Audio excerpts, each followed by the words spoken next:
Aku kayak kenalin diri aku sendiri ya dulu. Perkenalkan aku Salsa. Salam kenal ya Kak. Saya dari SMA 68 Jakarta. Mau meneliti di Kecamatan Johar Baru sama kelurahan ini. Sebelumnya bisa Kakak ceritakan sendiri tentang diri Kakak sama kegiatan yang Kakak lakukan akhir-akhir ini. Oke. Kenalkan, nama saya Parem Nugani, saya anggota dari Karang Taruna Kelurahan. Untuk kegiatan akhir-akhir ini saya sedang bekerja sebagai pegawai Yayasan Haji. Kerjanya tuh hari apa aja Kak? Senin sampai Sabtu. Senin sampai Sabtu. Dari pagi sampai Enggak dari pagi. Oh, enggak ada. Untuk kerja waktunya saya yang tentuin karena saya kerjanya fisik. Jadi mencari jamaah-jamaah calon haji, konfirmasi pendataan tentang penundaan mereka di saat tahun ini tidak berangkat haji. oke. Langsung ke pertanyaan aja Kak. Ketika Kakak mendengar nih ungkapan banyak anak banyak rezeki, gimana sih pemikiran Kakak tentang ungkapan itu? Saya percaya kalau banyak anak banyak rezeki itu saya pastikan sebelumnya harus punya ekonominya. Soalnya kalau untuk membahas soal rezeki itu kan bukan soal perekonomian juga kan. Jadi macam-macam rezeki itu bisa dari fisik atau gimana. Nah, maksudnya dari banyak rezeki itu harus persiapan. Jadi bukan ketika sudah punya anak itu stigma soal banyak anak banyak rezeki itu tidak valid ya. Karena yang dimaksud itu punya rezeki dulu, siap mental atau apapun ekonomi. Nah itu baru buat menyiapkan punya anak banyak rezeki gitu. Oke. Menurut analisis Kakak nih, bagaimana sih awalnya ungkapan itu tuh muncul di masyarakat? Mungkin dari keluarga Kakak sendiri atau dari teman-teman Kakak atau gimana?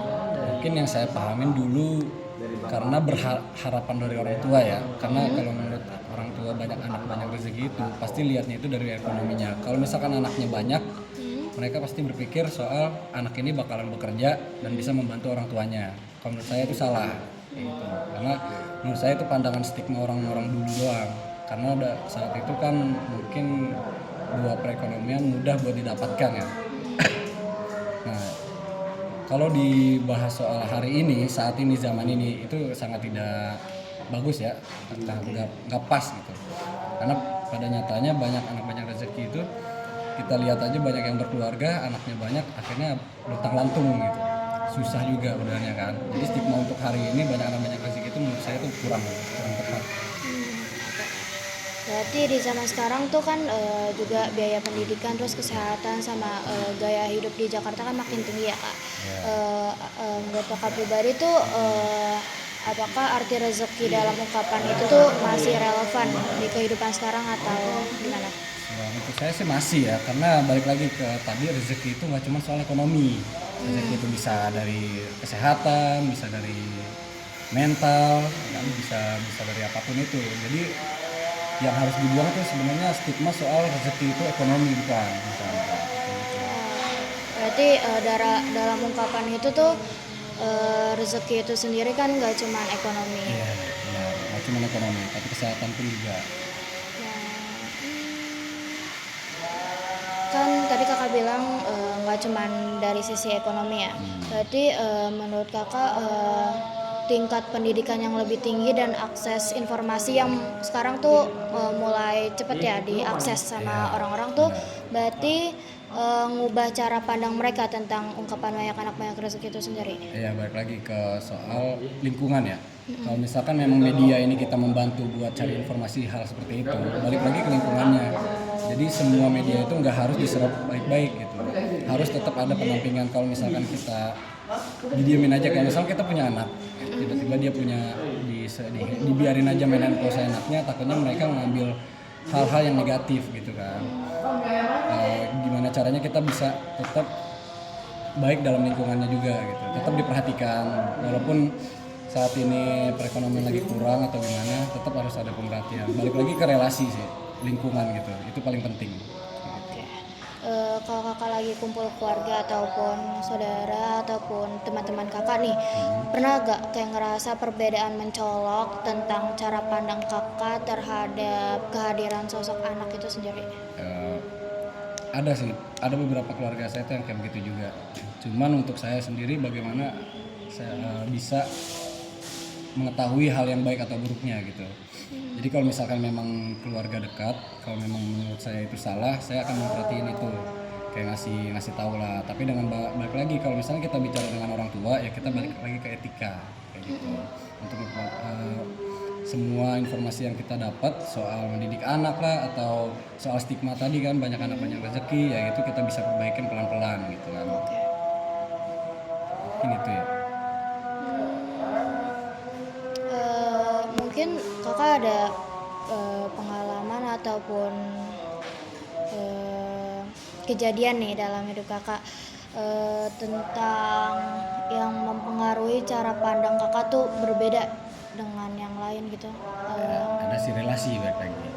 Relasi. Jadi Berarti kayak misal nggak ada kejadian yang ngebuat kakak kayak wah ini nggak bisa gitu loh, enggak beda sih, gitu. tapi bukan kejadian pribadi ya, kayak kejadian kayak teman aja gitu kan, sama lingkungan. Jadi ketika kita udah mulai mencari jati diri itu bakalan dapet tuh macam-macam hal seperti itu. Nah, tinggal kitanya milih mana, harus tahu mana yang baiknya atau mana yang buruknya kayak gitu. Kalau misalkan kita udah mendapatkan informasi itu semua, kita bisa sebarin gitu mana yang baik, mana yang buruk, mana yang patut ditiru, mana yang patut dihindari kayak gitu. Jadi ada beberapa tragedi yang kayak gitu, cuman ya mungkin privasi ya. Kayak gitu. Mungkin privasi karena kita nyari pengalaman orang juga kak, karena kayak mungkin dari pengalaman orang tuh yang tiba-tiba ngebuat dia berpikir jadi beda 90 derajat dari sebelumnya gitu kan. Iya. Kadang ada yang kayak gitu kan. Ada. Mungkin ada sedikit cerita ya. Kayak punya teman dulu. Masih ngobrol juga. Jadi dia itu dulu sebelum dia menikah itu masih sering main sama saya, masih happy lah orangnya lah, masih oke kayak gitu. Ketika menikah mungkin yang menurut saya itu terlalu terburu-buru ya keputusannya ya. Akhirnya mereka menikah atas paksaan ya, menurut saya itu salah satu paksaan juga dari mertuanya dia. Dan pada akhirnya tanpa mengetahui lebih dalam pasangannya ini, mereka nekat buat nikah. Saat nikah baru ketahuan satu sama lain kayak gimana sifatnya masing-masing kayak gitu. Salah satunya mereka dari keluarga pihak sananya, bukan dari pihak teman saya ini, mereka itu masih memiliki stigma soal rezeki itu ekonomi, rezeki itu dari anak, jadi banyak anak banyak rezeki kayak gitu juga. Dan pada akhirnya ketika mereka punya anak, disitulah mulai ujiannya ada tuh. Jadi ngerasa kayak mereka kayak ada cobaan dari ekonomi pada intinya kayak gitu kan, yang akhirnya bikin mereka itu berubah drastis gitu, yang tadinya happy jadi kayak kepikiran mulu soal anak lah, soal ini, dan menimbulkan hal perceraian juga, ujung-ujungnya perceraian juga. Oh berarti sampai cerai? Sampai cerai. Nah makanya itu untuk saat ini soal stigma hal banyak anak banyak rezeki itu salah. Menurut saya itu cari dulu rezekinya, siapin dulu rezekinya, soal kesehatan, ekonomi, mental atau apapun itu, barulah kalau misalkan merasa udah bisa, udah siap akan hal itu semua, baru punya anak kayak gitu. Ini pertanyaan terakhir sih kak. Sekarang kan lagi banyak beredar tentang child free, itu kayak nggak mau memiliki anak sama sekali. Nah, menurut kakak, pandangan kakak tentang fenomena itu gimana? It's okay sih ya, itu kan pilihan mereka ya. Nah, maksudnya balik lagi, punya anak itu sebenarnya bukan takdir tapi jodoh. Jodoh itu pilihan, takdir itu apa yang sudah ditentukan. Jadi kalau misalkan memang dia itu memilih untuk tidak punya anak sampai tua, bahkan bukan soal punya anak, tidak menikah pun itu udah pilihan mereka gitu kan.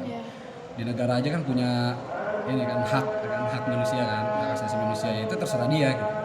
Soal child free ini. Jadi kalau misalkan dia mau punya anak atau enggak, punya anak dikit atau banyak, ya itu urusan dia gitu. Kenyamanan diri sendiri aja.